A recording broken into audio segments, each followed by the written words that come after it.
which requires everyone to quarantine for a couple weeks to stop the spread, and then can easily return once it's safe to do so. I'm also relieved that Dr. Chernus has expressed concern over expecting children to wear masks for an entire school day, especially during any kind of physical activity. Young children aren't always able to recognize symptoms in themselves that would cause an adult to realize they are in distress and need to remove their mask. I hope there continues to be realistic conversations about how we can stop the spread of the virus without forcing unfeasible expectations on young children. Finally, my biggest concern with returning to school physically revolves around recesses and breaks. I'm fully on board with restricting unnecessary large gatherings, such as assemblies and cafeteria access. I think having each class eat together in their classroom and have separate recess periods from other classes is completely reasonable and shouldn't be too hard to implement. However, I am absolutely against removing recess entirely. There is a wealth of research available showing how important it is for elementary-aged children to have frequent breaks in order to regulate themselves and regain some focus for learning. In addition, it could be argued that even more important than learning academics for the youngest classes is learning social and emotional skills that will have a huge impact on them going forward. This can't happen if they are forced to stay 6 feet apart at all times. I hope that this is being taken into consideration when figuring out how to get these kids the breaks and interaction with their peers that are also an essential part of their schooling. I also have a speech-delayed 3-year-old with behavior concerns that desperately needs peer interaction in order to make progress. I'm sure I'm not the only person in this situation. Okay. Let's see, I think Tony is with us. He had the Zoom comment on this topic. Tony, can you hear us? We can't hear you. I can't hear him. Nicole? I'll try one more time. Okay, yeah, sure, I'll start with her. So the first comment is from Nicole. Okay, so Tony, you need to turn off the YouTube feed. I'm very supportive of what seems to be heading towards a very flexible design for next school year. Having the ability to choose. There we go. Okay, so now we can hear you. I muted him for a second so that they can get their YouTube. Tony, if you can hear me, go ahead and just stop your YouTube feed for a second, and then we'll put you back on because we're getting the feedback. So I'm going to go ahead and unmute you now. All right, we hear you. I like that this will allow very easy transition to 100% distance learning if an outbreak occurs, which are. There we go. There we go. Thank you. Thank you. Okay, so Tony, the way this works is go ahead and share your thoughts, and you have 3 minutes. Okay, I'm really sorry about the technical difficulties. It's okay. And I'm speaking off the cuff. I just found out a little while ago I was going to speak. I am someone who takes a lot of pride in not just scratching the surface about this stuff, and I read a lot about it. And I'm really only speaking as the father of a child who is going into high school next year. I'm not speaking to any teacher situation. I'm only talking about from everything that I've learned, any risk that is involved with these kids, which at this age, which seems very minimal, is to me offset by a bigger picture. I think people are looking at a very small picture right now. The overall picture, which is that these kids are isolated. They are doing school, and I know that teachers are doing their best, but it's very hard for these kids it's not the ideal situation for them to learn. And I'm sure the teachers, I know that's not the ideal situation for them to teach. But from a health standpoint, I am more than fine with my kid going back to school with rational social distancing and things like that, health things like that in place. I know that it's an emotional issue for a lot of people, but sooner or later, we're going to have to get back to this. And waiting for a vaccine, which may or may not work, and just sitting around in our homes, waiting for something to happen and the economy going down and our kids getting more and more isolated, I just don't think it's feasible going all the way into August to expect our kids to stay at home and keep trying to learn like this. Okay. All right. Thank you. We're going to have Dr. Chernus talk about this topic in a little bit. If you want to, listen in to how the conversation goes. We have a few more public comments. So, Megan, let's see. Do you have, are you ready for the next, to read the next public comment? I have William. William, okay, yes. Okay, so this comment is from William. Good evening, board members and Superintendent Chernus. I wanted to comment on the return to school survey and planning. First, I want to thank Dr. Chernus for his leadership and for taking proactive measures to address the steps that need to be taken to return to school during the current pandemic. I appreciate that Dr. Chernus recognizes the need to rely on medical experts and scientific data in order for our students to return to school, if at all possible. In addition to medical professionals, though, I think it is imperative that the board and superintendent consult all stakeholders before a return to school is rolled out. As a parent, I think it is important that families are provided with a hybrid approach to allow for some in-person learning while continuing remote learning, as each student and family must deal with different health conditions at home. I am particularly concerned that the quality of education under the hybrid approach is maintained to the fullest extent possible. With that in mind, I would like to see the board and superintendent take immediate steps to improve the remote learning experience for students in order that continued remote learning can be a real option that provides the same level of educational support for our students as compared to in-person learning. This process should include greater teacher training, technology assistance, and regular and consistent schedules for remote learning. The superintendent must seek parent input in this area, as parents have had to shoulder most of the teaching responsibilities during the past several weeks under the safer at home restrictions. The parent survey that will be addressed is not an adequate substitute for parent input. In addition, the survey is largely irrelevant at this point, as the medical conditions and data are changing on a regular basis and certainly do not reflect conditions that might exist 3 months from now. The survey results likely will be very different if taken 3 months from now. The decision regarding when and under what conditions to allow students back on campus will be one of the most challenging decisions faced by this board and superintendent. I urge you to be deliberate, patient, and most of all, thorough in seeking input from all stakeholders before you proceed. Thank you. Okay. And then I have 2 more. Okay, so this one is from Diana Elliott. Hello, board and Dr. Chernus. I understand that some teachers are being polled by their principals on their feelings about returning to school safely and what conditions they would need to see implemented in order to feel safe and ensure student safety. Does the district have a plan to ask teachers as a whole about reopening conditions? Thank you. And this last one is from Carolyn Liz Dennis. I would like to make a comment about the return to school in the fall. I, along with many others, feel passionate about getting our kids back into the classrooms as soon as possible. These last couple of months have shown us that our kids learn a lot more in school than they have been online. I have 4 kids. 2 have been through the PV schools and the other 2 will be in 9th and 6th grade next year. I think it is important that each level of schooling handles this issue differently because of the age of the kids. I am worried that people are not looking at the big picture here. The long-term damage done to our kids by being isolated and not participating in real school outweighs the risk of any severe effects of cover for their age group. I understand that some kids have grandparents and at-risk parents at home and will need to be given another option, but I want our kids to try to get back to some resemblance of normalcy. With some reasonable social distancing and rational safety precautions in place, I don't see any reason why they cannot go back to school in one form or another. Our California governor and LA mayor all say that they are driven by data. What data shows that our kids are any more at risk of dying from the coronavirus than dying from the flu? Thank you.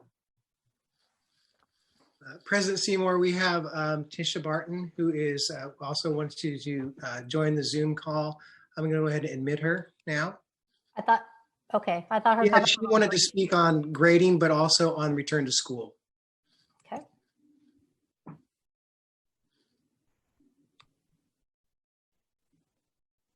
Okay, Ms. Barton, hi, how are you? You can unmute yourself. All right, Hi there. Oh, thank you. how interesting. I was watching an old meeting and you adjourned and I'm like, uh-oh, wait a minute. Oh, that's funny. We're here. Okay, excellent. So I've missed a bunch of stuff. So anyways, I am addressing the grading policy as well as the returning to school. So first and foremost, returning to school real briefly, I am glad. Thank you, Dr. Turnus, for restructuring it. I think it's extremely important that there are teachers from all grades on that, given that the needs are vastly different at each level. In addition, as to medical experts, I applaud everything that each of you guys bring to the table, but we do not have a medical doctor on our board. So it's tantamount that we have medical feedback, medical input. I just read something regarding gloves and having Marissa Trevette from our school talk about it, being a nurse and having her strong medical background, that sometimes gloves are great and sometimes gloves are an additional spreading of germs. So we need to be aware of when we should be wearing gloves and when we shouldn't be wearing gloves, and when we should wear masks and all of that. So I think that needs to come into play with this reopening task force on all the different levels. But again, thank you, Dr. Turnus, for putting the feelers out there. And on that same note, and then I'll get to things, I was listening in regarding the survey question to Trent about broadband. The teachers never received anything. And yes, they could reach out to the district as well. I think in this situation, everybody, over communication is the best situation. Sometimes the teachers won't reach out. Not everybody is, bold like I am. So that being said, I think it would be in the best interest for the district to reach out to the teachers and ask them about broadband and connections to the internet. On the same token, a survey did not go out to the teachers unless the teachers had kids in the district regarding what it would be like coming back to school and if they would feel safe. We have teachers, in some ways, the teachers are more vulnerable than the students, being whether these teachers have asthma, pre-existing conditions, and so forth, and just being older. So I think that's really important that they are part of that discussion. So I'm glad, again, that they've been extended. And then the other comment I wanted to make about reopening or the status quo with Zoom bombing. One of the issues, since majority of you guys are not in the classroom and not interacting with students, and depending on the level, our blessed little kindergartners, second graders, and third graders, they're not paying attention to how they can create a distraction or disrupt a classroom. But I will tell you, at the middle school and at the high school, it's always fun to be a daring Debbie or a daring David and coax your friends to crash a class. So I will tell you that the main Zoom bombers that are coming in are actually our own students. And that needs to, when Lindsay Gatanda was bringing up the contract of behavior, that needs to be emphasized at all levels, the accountability. When we give our passwords to come in, those passwords are shared. Students will text them immediately and give them to their friends, and they'll come in under the auspice of another classmate's name. And we don't have a lot of control over that until the damage is done. We are getting better with it, but it's been a learning process. So that's my last thing about that. As to grading, I sent out an email to all the board members as well as to Dr. Turnus. And I just wanted to put it on the record, my concerns about the grading policy. Hang on one second. Do you want to talk about grading now, or do you want to speak later when we discuss grading? Oh, I'll absolutely wait. Because I was off, I didn't know where you guys were. I apologize. Yeah, we're just opening. Dr. Turnus is going to do his report, which includes going back to school. Okay, so perfect. Excellent. Grading will be in a little while. So, okay. Excellent. Thank you, Susanna. I appreciate that. Now I will be quiet. Well, thank you for your comments. Megan, do we have any more public comments, or was that it? That was it for this item. Okay, I thought so. I thought too. So Dr. Chernus, let me turn this over to you, and you can share with us your information about return to school and planning and the survey and a small budget update. Yeah.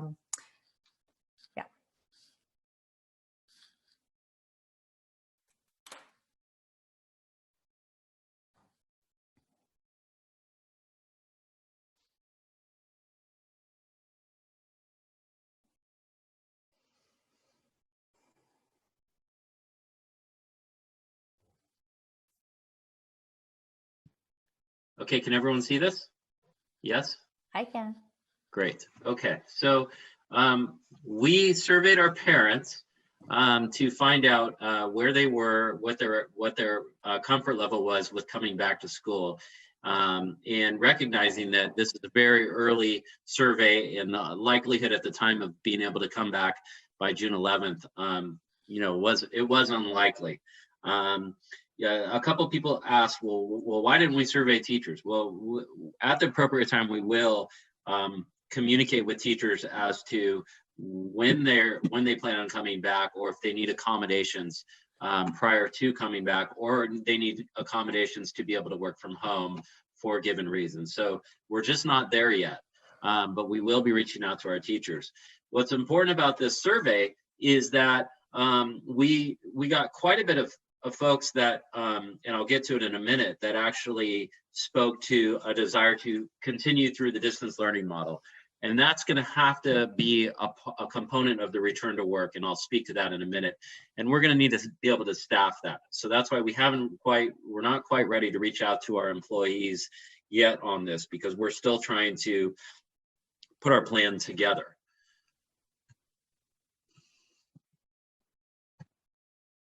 So we surveyed all levels, and you can see the input that we received from parents at all these levels and from all the schools that returned surveys. And as mentioned, over 5,700 surveys were returned. So we do know our parents love surveys. Our community loves to be able to opine and to give their input, which is great, which is a great thing. And we're going to be able to continue to utilize this to get input from our parents, because our parents are our clients. And so we need to know what their feelings are and how to best serve them as employees. So at the time when this was sent out again, we were looking at the possibility of a June 11th return. And so, as you can see, over a third of our families were ready to come back to school. Now, we are currently in the situation where we have the LA County has put us in phase 3, so schools to reopen in phase 3 of their roadmap to recovery. We are currently, as of May 8th, in phase 2. So we're unable to come back by June 11th, even if we wanted to. The likelihood that we're in phase 3 by June 11th is slim and none. And so you can see about, a third not ready to come back, a third ready, and the rest undecided. Now, when speaking to 2021, where are we with that? Would you be comfortable with reduced schedule? What we see here in the data is that approximately the same number of parents are comfortable sending their students back in a modified schedule, and that's what the first and second questions refer to as either modified schedules, modified programs. And we do know, we anticipate receiving guidelines from LA County Department of Health that we would need to adhere to in order to open schools. And so these guidelines lend itself to modifying the schedule, and I'll speak to that in a minute. And their third question is PPE, so whether gloves or masks. And I'll touch on that when I get through the survey as well. And then, as I mentioned, about a quarter are, at this time at least, at the time of the survey, ready to continue with distance learning. That could likely go down, but it could remain the same or go up by August.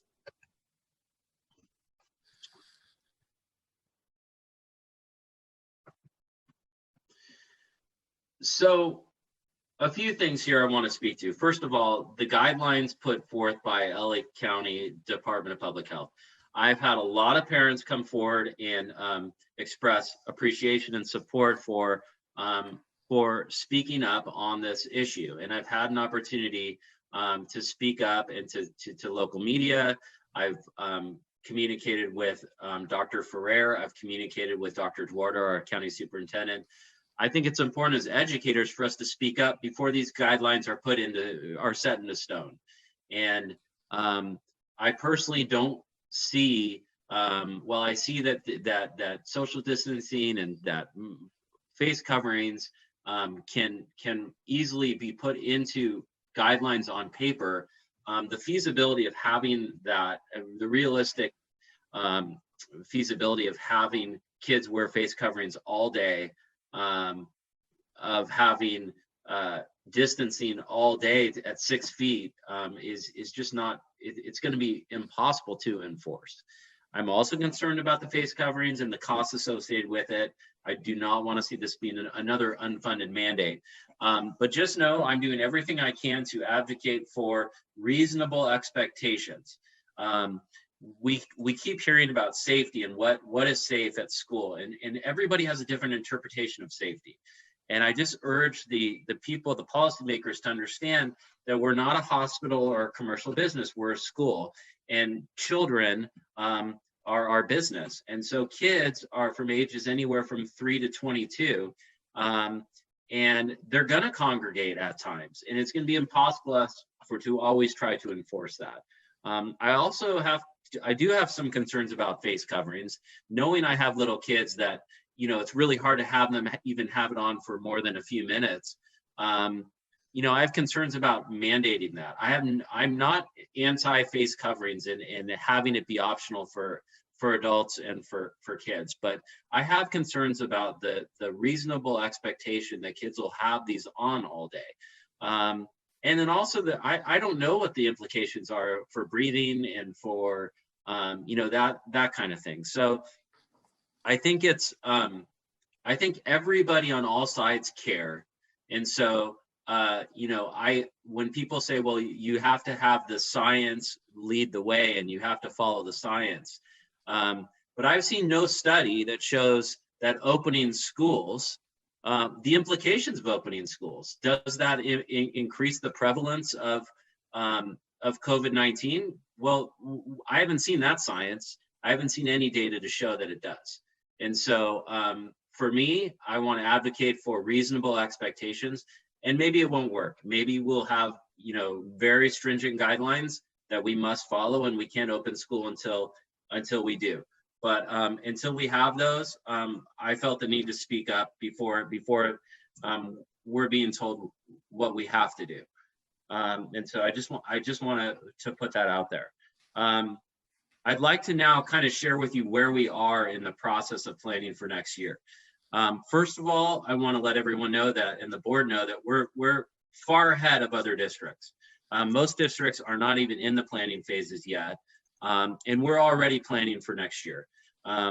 We're planning on serving kids in 2 models, and that's one of the reasons we surveyed our parents. If we surveyed our parents and we only saw 2, 3, 4, 5% wanted distance learning, we wouldn't be undergoing such a rigorous planning period right now to try to accommodate it.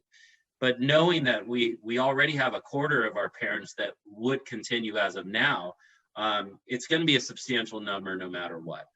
And so we are planning multiple delivery methods, one being distance learning and one being an in-person model. The in-person model, as of now, is dependent on LA County moving into phase 3 of the roadmap to recovery.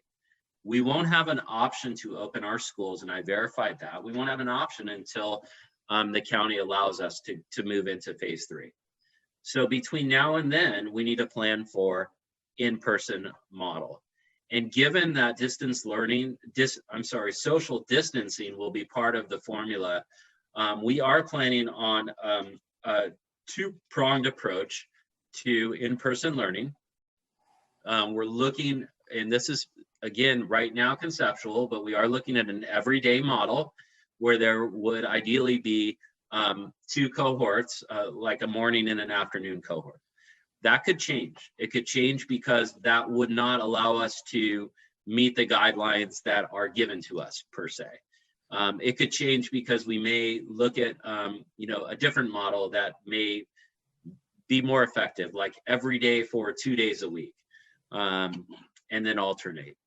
But it's our belief that continuity of learning is important. And so for kids to be able to come to school every day, if we can adhere to the guidelines that are put forth, would be ideal. And so we're going to start with that. We're going to start with developing a model for everyday instruction.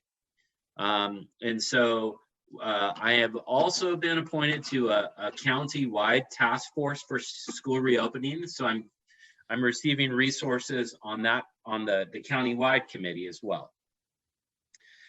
In addition to that, we know our parents, our employees, our community want to have input in this. And so that's why we expanded the superintendent steering committee into 3 different committees. And we are asking parents and employees to notify the district by Friday if they want to be part of one of those committees. And this is great. It's great because we've had so much interest. We have over 200 parents that want to be involved. We have a full slate of medical professionals, over 20 medical professionals, mostly parents, that have volunteered to be part of this. And we have over 40 employees that have asked to be part of this. So we will put together 3 committees. President Seymour, I'd ask that we have a board representation, 1 or 2. I think it would be helpful for 1 or 2 members to be on each committee. I don't know what your feelings are on that. Yeah, I think as much as the board members want to be part of it, I think that's great. I think we can open it up. What I was thinking was I guess we can do that now, is if the board members want to speak up and mention if they want to be on one of those committees. If it turns out that we don't have more than 2 that want to be on any of them, that's fine. We can't have 3 in any of them. But there's 6 opportunities and there's only 5 of us. So it should be fine. So everyone's going to have to be a little bit flexible on what they want to be. Megan raised her hand first. Megan, what was the committee that you wanted to be on? Can you repeat the 3 again? I thought 1, are you talking about? Well, we're going to have 1 for parents to be part of, 1 for teachers and administrators, and then 1 for medical professionals. So doctors, nurses, surgeons, different people who work in medicine, epidemiologists who are also parents, but they would actually be on the medical committee. If I had the choice, I'd like to be on the teacher and administration committee. Okay, and that's fine. Linda? I'll do anything. Wherever you need a spot, I'll fill in. Okay, Matt? Sorry, I would actually like to be in the medical and professional committee. The medical professionals. Okay, not 2 medicals. Okay, I got it. Rick? I'll do any of them, but I also would like to be on the medical one, as long as there's not a 3rd one that wants to be on that committee. Yeah, that's fine. Well, I will be on the, it doesn't really matter, but I'm happy to be on a parent committee. And then that means just 1 parent, 1 teacher, administrator, 2 medical. So then Linda, that really gives you a choice to be on parents or teachers. And you don't have to decide now. You can decide, I don't even know how often these groups are going to meet. I don't know the days of the week. We don't know anything. I'll wait and see if you don't mind till when they're meeting, and then I'll figure it out. That'd be great. Thank you. And like last time, 1 meeting ago, when we talked about this, reopening subcommittee, and I sat on it for 2 meetings, and we already regrouped and rechanged and decided that wasn't going to work. So we're going to try this. We want to take all the input we can, and we want to get everybody involved that wants to be involved. I think that the more people we have helping us figure out a solution to having our kids get the best education they can next year, the better off we are. When you've been personally involved in something, and people from the community maybe don't like it, maybe they're complaining, you can explain, how you're part of it. So the more people we have involved, the more boots on the ground on this, I think the better. I'm assuming this is going to happen over the summer, but it will be happening through the school year. So if either of our student board members want to be on the parent or the teacher admin one, Lucy or Siraj, you're more than welcome if you want us to send you that information, if you want to jump on another Zoom call. We'll let you know. Okay. So finally, I spoke to the in-person model a little bit, and the other piece is the distance learning model. And so the distance learning model is going to look different than it did this year. This year, one of the challenges we had was our teachers were working through curriculum that was not designed to be online, and it wasn't designed for them to be able to teach it online. And so they've done a great job, trying to take all their books, take them home, learn how to do Zoom, and try to teach. And it's not ideal. So our plan for next year for distance learning is to look at adopting online courses, online curriculum, and have our teachers who won't be coming back but will still be working and have good reason to be working from home for personal reasons, to be able to teach these online courses that are already developed. So the curriculum will already be developed. The kids will get a robust online education. The teachers will teach it. And so again, this is all conceptual right now, but that would be the plan. And so it'd be a robust online curriculum with our teachers, and then we'd have separate teachers do the in-person. So teachers wouldn't have to be doing online or in-person.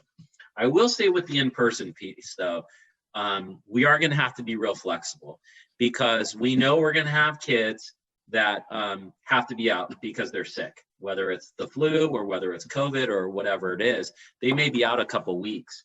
So, and in addition to that, if it is a model that we're looking at when they're at school for part of the day, they're going to have to be doing work online as well. So I would say that the in-person model is going to have an online component. It just will be our curriculum, but they'll still be getting emails from teachers and trying to work through it. And some kids may be out 2 weeks, but it would look a lot more like when kids are out 2 weeks during a traditional year.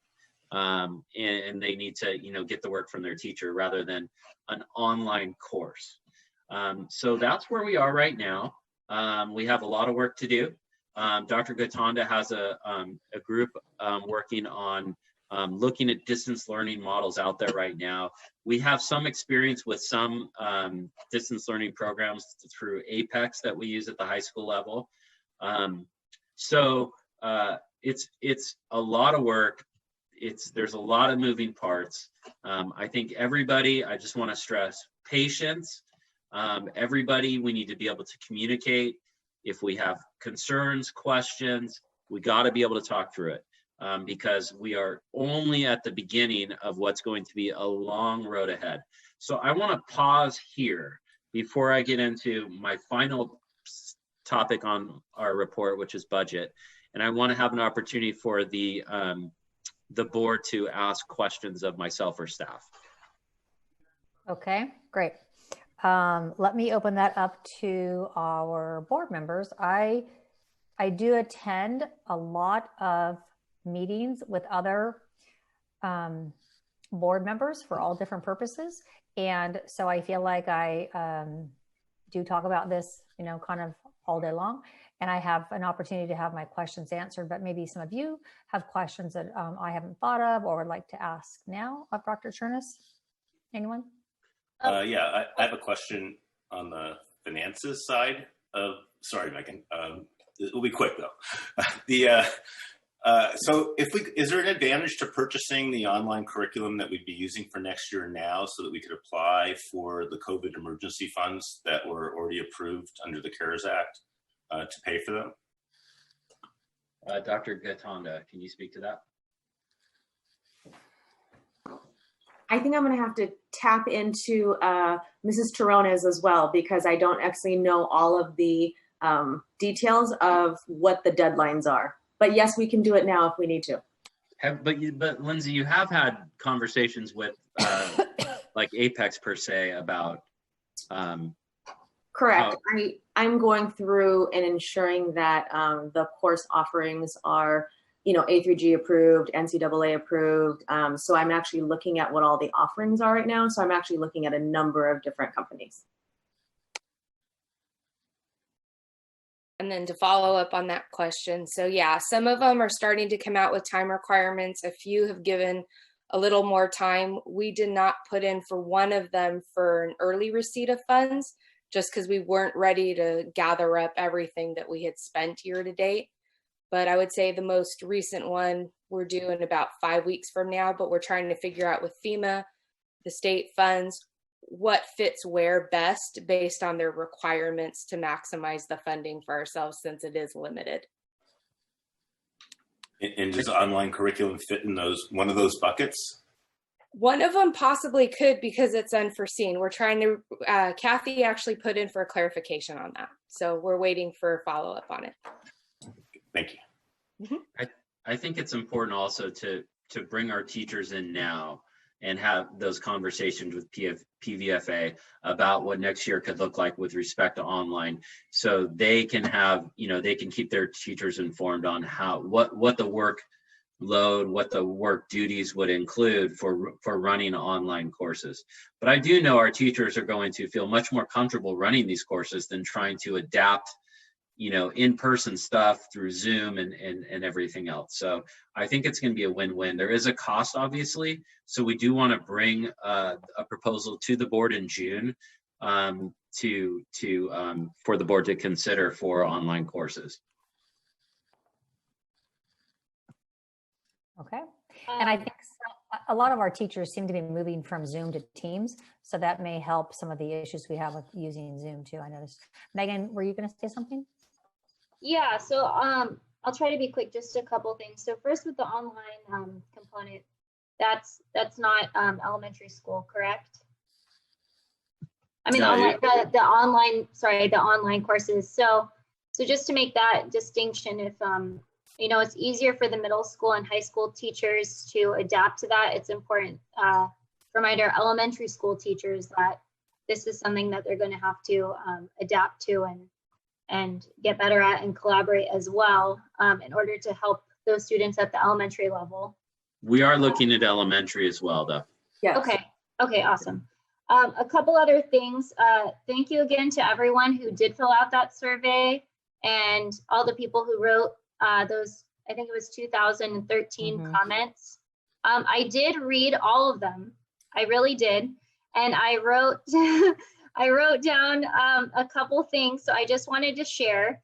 But it's interesting because as Dr. Trinas noted in his bar graphs, we kind of have people all over the place who feel a lot of different ways, and that will probably change in August depending on the data that comes forth there. So one of the things that people were writing were that, again, this was 2 weeks ago or so, that they didn't think that children can necessarily be affected by the virus.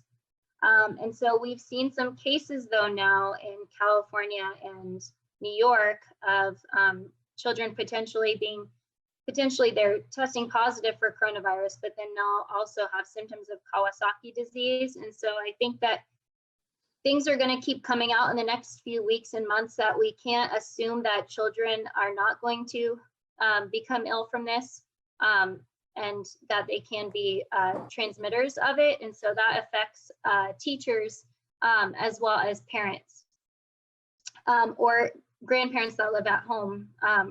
So that was brought up. A couple other things that were brought up. Some people said it depends on if a vaccine is available or not. Would that be required?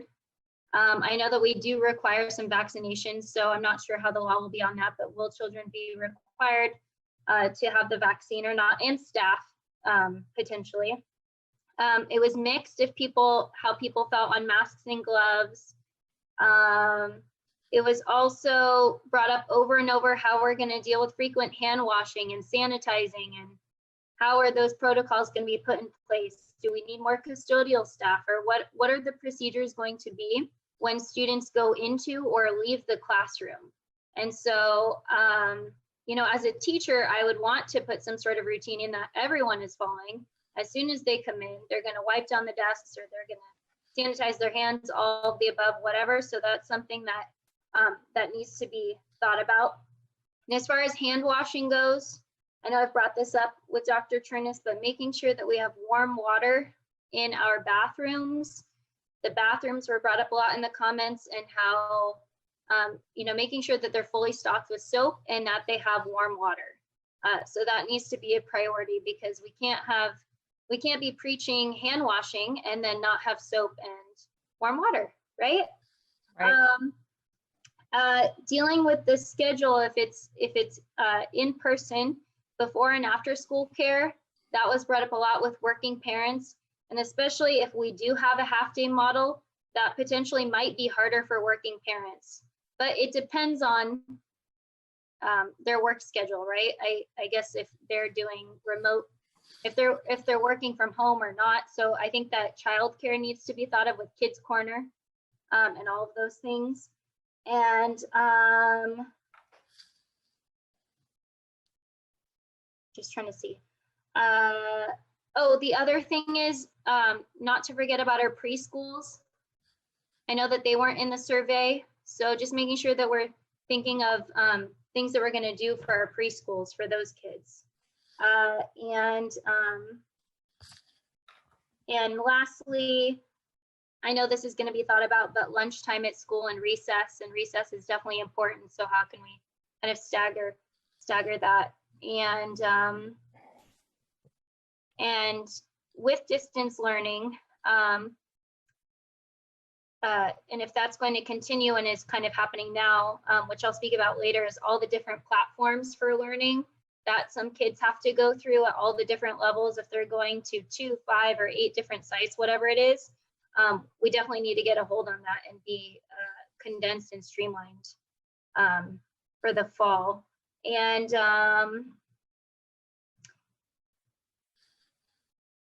I think that's it. So I just want to say thank you again to everyone who responded, and it'll change. But those are just some comments that I saw that I thought were important to point out. And Dr. Turnus, as you said, how are we going to deal with those teachers who may have underlying health concerns? What we're going to do about them, and also people who do feel comfortable going back to work, but how can we make them feel safe at the same time as well? So that's it for me. Thank you. Thank you. Okay. Linda, did you raise your hand? I thought you had said. Yeah. Oh, one more. Shoot, I'm so sorry. I promise this is a good one. This is a good one though. How we would deal with volunteers and visitors on campus. Right. Would they be screened? And then that's it. Sorry. Okay. That's no problem. Don't apologize. Okay, Linda. Those are all really good points, Megan. And yeah, definitely in reading the survey comments, it's pretty clear that just like on the school board, that smart people can disagree from a basis of fact. And this is one of those issues, because it's a fact issues and then there's emotion issues too, and none of it is really wrong. I want to thank Dr. Turnus for speaking up about some of these real concerns. It's not easy to say. It's the easier thing for a superintendent to say, oh yeah, we're just going to get masks and gloves for everyone and it's going to be fine. But that's not reality. And it helps, of course, that he has 3 small children at home who can help him come to that conclusion. But I think just living in reality, both in terms of the cost and the practicality of some of these decisions, is going to help us get off on the right foot and help us, take some leadership as a district. My one question I have is actually for Trent, and that is this, that we're hearing still a lot from parents about all the platforms that kids have to use. And there are middle and high school kids having to log into 6 and 7 different things. And so we understand for right now, we're just all trying to do the best we can, including all of our teachers, and they're using what they're familiar with. But if we're going to go with this in the fall, for kids who are going to be, permanently online, my understanding is they would be Apex only, right? But if kids who are who are wanting to come to school, with they still having to be logged into 7 different things. And I think that's where they kind of get bogged down and crazed. And it's not something I need an answer to right now, but just another thing like Megan's questions that we should, make sure we have a handle on. Okay. Thank you very much. And either Matt or Rick, did you have anything on this topic?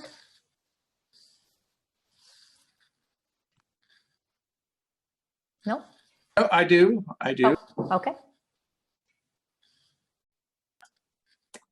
I thought I was gonna be all clever and hit my space bar to unmute myself, and that didn't work. So, as a school district, we recognize the need for safety. Palos Verdes Unified was one of the first districts in Southern California to close our campuses because of the coronavirus. We did this for the safety of our students and community, and also provide agencies with time to develop a plan that will allow us to safely return to school. Now, it was these safety measures. And what is the point of the safety measures? It seems to be a moving target, from flattening the curve to limit hospital utilization, to now, which seems to be zero spread. In a webinar yesterday with Congressman Ted Lieu and State Superintendent Tony Thurmond, they weren't even able to express what safe actually means. So there needs to be a balance between precautionary actions and access to learning.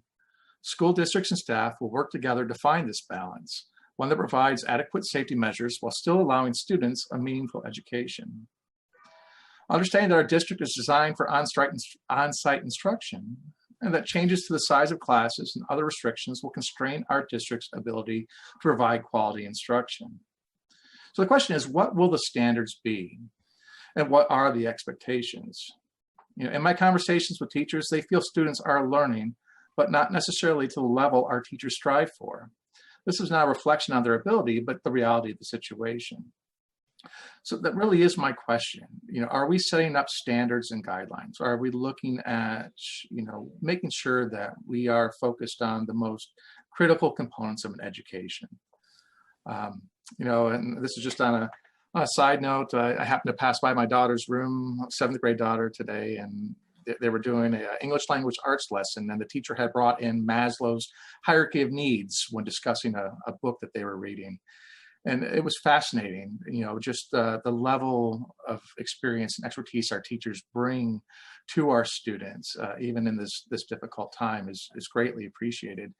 I just want to make sure that we know what we are expecting.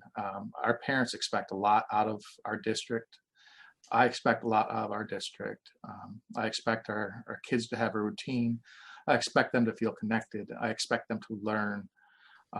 And to learn more than just enough, right? I want them to shine. I want them to be the best leaving our district. Thank you. I don't think, Rick, did you speak on this or no? So I just asked about the budget issue on the right, online, right. Correct? But in terms of the survey, well, I really appreciate how engaged the community is, and I think every time we do one of these surveys, we see that. And also with the level of volunteerism every day on all our campuses with the PTAs and volunteers through other organizations. And also on the task force that Alex is putting together, which I think is key to have all the stakeholders involved, and there are many different viewpoints. Alex and I disagree on certain things. For example, on the issue of masks.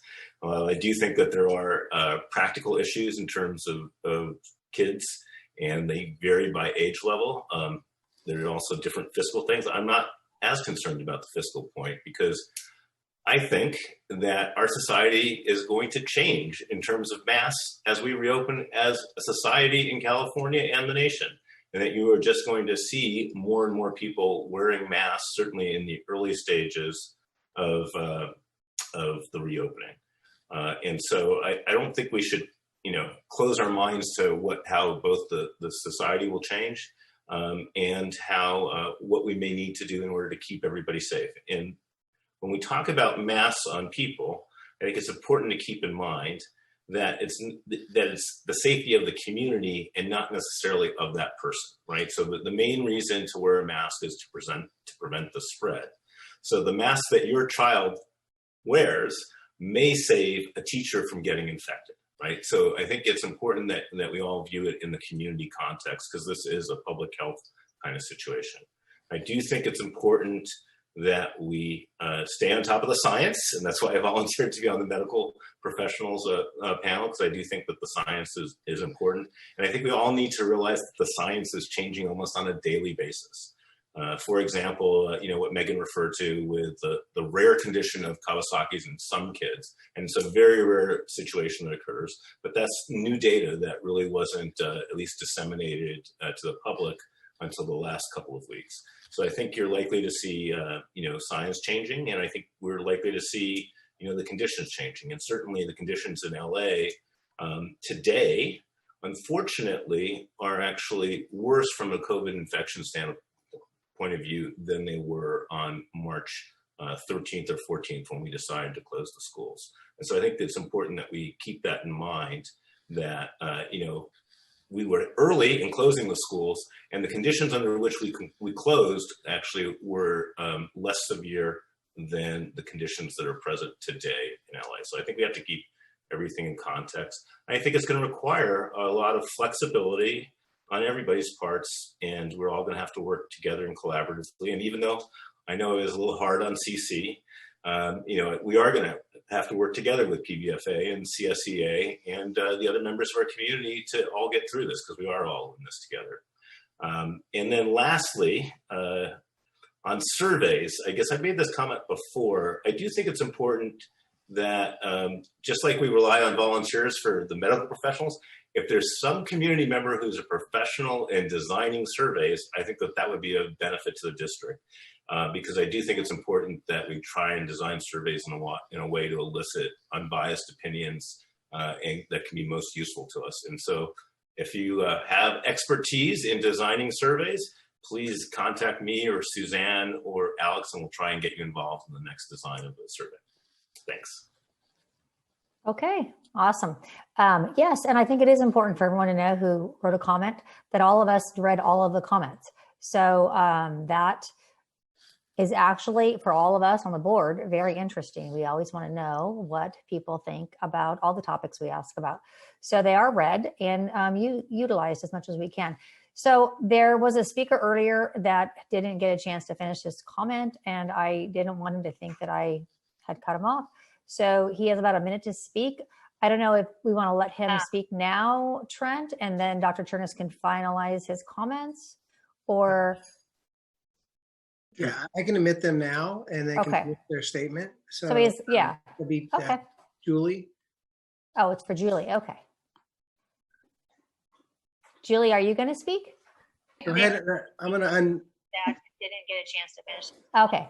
So if you'll turn off your YouTube, Julie, there you go. So Julie, you get 3, you're a different speaker, obviously, than your husband. So you have 3 minutes to speak also. Can you hear me? Yes. Hi. Yeah. Hi, everyone. How are you? Thanks so much for sitting through this long meeting and doing what you do. We really appreciate it. I just had a very quick question, and I might have missed a few things, but I'm an engineer, and I look at statistics. So this 5,700 person report that was collected, we saw that 67% of the people wanted to go back to school and 27% didn't. And so when we talk about going back to school and having the hybrid model, and understanding the practicalities of teachers being able to do both, what are you thinking there? The first thing that pops into my mind is that we would do an in-student model, and then we would videotape the parents, and then the kids that stay at home would be able to watch the videotape and then do online hours. Because I don't see how our parents, how the teachers would do the teaching of the classes and then do online as well. What are your thoughts? I think Dr. Chernus covered this. Do you want to, maybe he didn't. I don't know. I've heard it so many times. Yeah. Well, yes and no. So we haven't talked about videotaping classroom instruction for kids that are out sick or at home. And so that is a possibility. But what we talked about was that we are going to invariably have a number of teachers that are going to be out working from home because of underlying health conditions. They would be the ones doing the distance learning. And so our teachers wouldn't have to do both. So the distance learning program would be teachers working from home, and the in-person model would be teachers working at school. So are you hiring more teachers then? I guess I just don't understand the numbers. So theoretically, if we have, say, 25% of our students at home, then we would have, a number of those teachers at home teaching those kids. And then you just hope the overlap of the Algebra 1 honors teacher that she's teaching at home, she's not needed in person. Yeah, and so the distance learning program ideally is going to be online courses, curriculum that's already set, an online program. So hopefully we have enough, but yeah, hopefully we do have enough teachers that can teach that are working from home. Okay, wonderful. And again, I appreciate all the work you guys are doing. One last question I have is, what are our legal requirements as Palos Verdes School District? What are the guidelines that we have to follow? Like, is that up to us as a community? I'm sorry for my ignorance here, but who decides this? Is it the community, like these meetings that help us decide that? What are we legally responsible for? Right. Yeah, Alex, are you going to answer that or want me to answer that? Well, why don't you take a shot at it, Suzanne? Just for fun. Well, it's my understanding that we are going to follow the LA Department of Health guidelines. So we will be taking their guidelines and implementing them the way we see fit in our district. But we won't be able to start schools before we end up in phase 3. So until we get to phase 3, will not be any in-person learning as far as I know. Dr. Chernus, is that? And these are county guidelines, not Right. city. So we see a lot of things that the city says that has nothing to do with us. It's Right. the county. Okay. So our numbers as a city, even if they're lower than the county, it doesn't matter. We have to follow the county guidelines. Right. Okay, but let's understand. So also, I guess public comment. It usually is that you give your comment and then we discuss as the board. Right. So usually it would be helpful if you finished all your comments and then we could discuss afterwards. Because it's not not a back and forth generally. Right. Oh, I'm sorry. I apologize. Okay. But I did just want. I'll take. Let me just have some latitude too, and just on the stats. I think you actually have to recognize that Palos Verdes as a community has a higher density of cases than the general in LA County. So it's not like Palos Verdes is unaffected as a community. We're actually. The question is just more about a city versus county rules. Really, was the So the hierarchy is federal, state, local, and then county, and then city. And in our case, it's we're independent of the cities to some extent, but we're our own self-governance. And there's a whole body of ed code, for example, that we have to comply with that has not been waived in the times of the crisis, and that's all state law. Gotcha. Okay. Thank you. Thank you very much for your time. Okay. Thank you. Dr. Chernus, you want to finish the financial part? Yeah. So this is really important. I know this is a long report, but this is important to talk about the budget implications. So what we believe that the Governor Newsom will present his May revise tomorrow. And I'm going to speak to the Department of Finance report later on in the agenda. But I do want to talk a little bit about timeline and then a little bit about budget with the board tonight. So the timeline is for school districts, we need to have an adopted budget by June 30th. We will present the board with our adopted budget on June 9th for first reading and any amendments, and then on June 24th for final approval. Based on the budget projections from Department of Finance, there is likely going to be reduced funding for public education. And it's going to come in the form of two things. One is a deferral and one is a actual reduction. So I want to take some time to explain the difference because this is critically important. So today I put together a presentation. We can attach it to the agenda for the community later. But I want to walk through what a deferral is at this time. So I'm going to share my screen.